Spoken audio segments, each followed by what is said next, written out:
Welcome to my coffee channel. I am Thomas, and today I am going to be reviewing a coffee from Black Rifle Coffee. This is a light roast.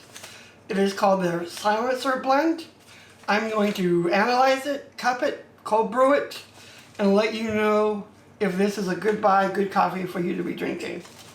Okay, I have done a roast analysis on this coffee with my roast right.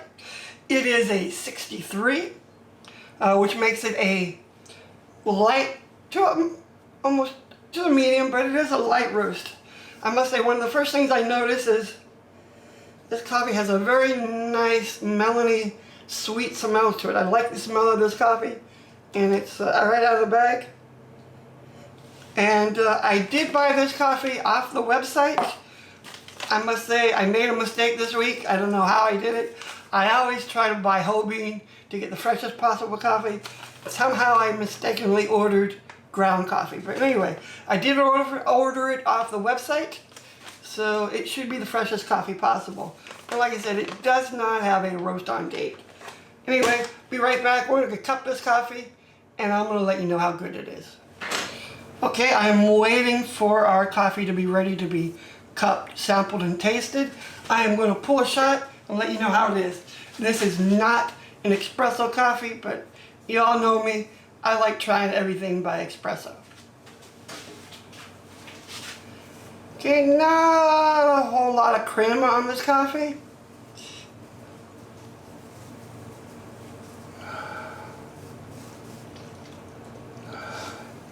I'm not really sure if I like the smell.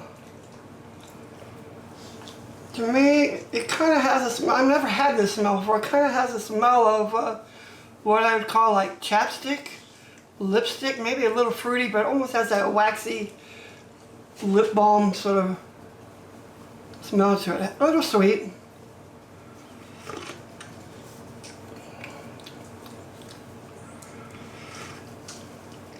A little bitter. No fruitiness.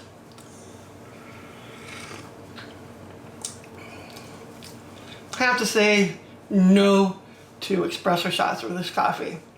Not really doing it for me. But then again, it's not meant to be an espresso. Just wanted to give it a try.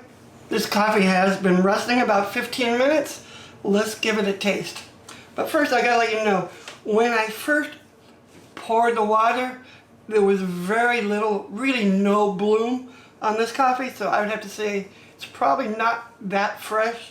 And the fact that there is no roast on date, there's not even a use on date, I'm going to say this coffee wasn't that fresh, even though I bought it off their website. Let's give it a taste.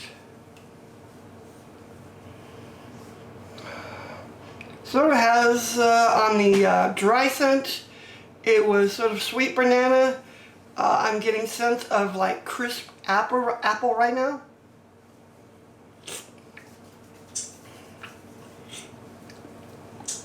Not much body, kind of very sort of flat tasting. Little sweetness.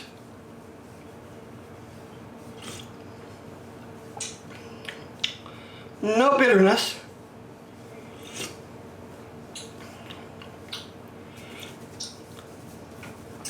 Still have slight nuances of apple.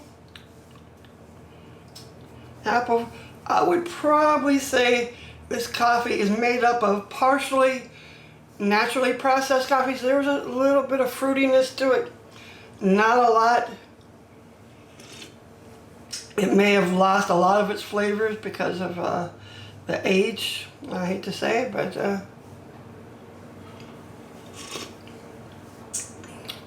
not a bad coffee. Sort of a very American coffee. Nice mellow taste. Kind of subdued acidity.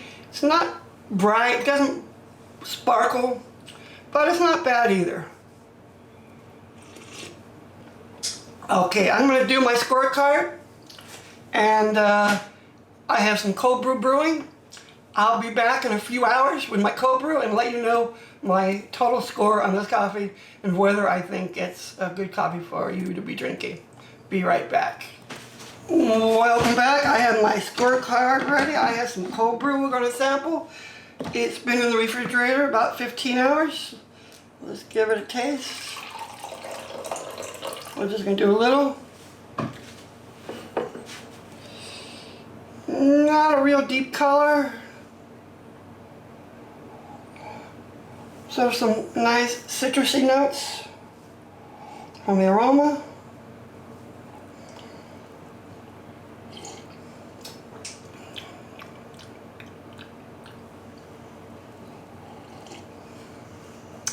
Makes a decent cup of cold brew. Nothing really stands out. Not really any fruitiness to this. Like I said, it still has sort of little tinges of apple in there, but crispy. Not bad, not great. Anyway, let's get to my scorecard. I have to say, I don't think this was a great coffee. It was an average coffee, above average coffee. I probably rate it on the same level as I would rate that Kicking Horse coffee the other day. On the fragrance, like I said, it didn't overwhelm me on the fragrance. Didn't have any coffee bloom. Tells me that this is not extremely fresh in the bag that you would get from a third wave coffee roaster. I would say this coffee is definitely like a good grocery store coffee. If you drink, mostly what you drink is get your stuff out of the grocery store and you want to support the police and the military, great coffee for you. But anyway, I'm going to give you my score. I gave it an 8 on fragrance. Kind of banana in the smell. It did have a very nice smell coming out of the bag. That was like a big plus. Crisp apple. Flavor. Like I said, it was okay. I gave it an 8. Aftertaste, really no long lingering aftertaste at all. It was a very light roast, sort of very thin tasting coffee. I gave it an 8. Acidity, nothing really bright, nothing really stood out. Sort of a flat tasting coffee. I gave it an 8. Sweetness, there again, not much sweetness. It did have a little sweetness in the cup, but not a lot. I gave it an 8. I did give it a 10. There was no bitterness at all to this coffee, which was a little better than the Kicking Horse coffee I had, even though I kind of liked that bitterness in the Kicking Horse the other day. Made a nice espresso shot. But anyway, mouthful. There again, not a big mouthful. Gave it an 8. Balance. There again, it was kind of flat tasting for me. I don't know. I gave it an 8. Defects, I couldn't find anything overly wrong with this coffee, so I gave it a 10. And overall drinkability, I gave it an 8. My overall scorecard on this is 84. So, you know, it's a good coffee, just not a great coffee. And I give it a 3 out of 5 stars on my coffee index because I can't remember exactly. I think it was about $15, $16. Wasn't as expensive as a lot of third wave coffees, but it was a little more expensive than your off-the-shelf grocery store coffee. So, there again, if you want to support our veterans, military police officers, when you're drinking your coffee, this is great for you. But anyway, that's my review for this week. If you have not hit the subscribe button yet, please do so. I do new reviews every week. And if you got any value out of this review, hit that like button up there so other people can find it. Thanks a lot. Have a great day. See you next week.